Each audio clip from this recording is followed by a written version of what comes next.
Today's mug moment is from Matthew chapter 5, 27 through 30. Verse 27 says, "You've heard the commandment that says, you must not commit adultery. But I say, anyone who even looks at a woman with lust has already committed adultery with her in his heart." In these verses, Jesus is again contrasting what the Jews of his day thought they knew about divorce with God's perfect standard for marriage. They knew from the Old Testament that adultery was sin. Look at Exodus 20, verse 14.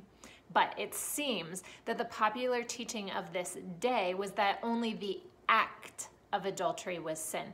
Fantasizing about it or lusting was not. In other words, the external action of committing the act was wrong, but anything short of that in this time period was considered okay. The command in the Old Testament literally said, don't sleep with someone else's spouse. But Jesus shows that it means so much more than that. To lust after someone is also to break this commandment.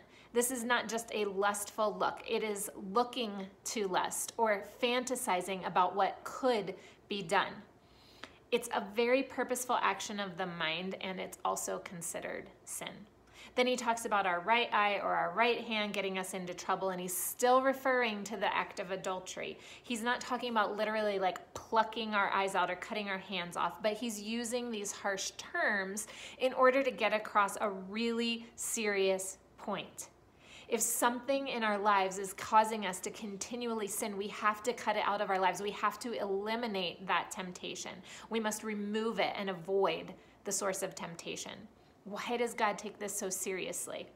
It's because marriage is a covenant, and even the thought of adultery is a breaking of that covenant and defiling God's perfect idea of what marriage is. So spend a few moments in prayer with your Heavenly Father, asking Him to keep your mind pure.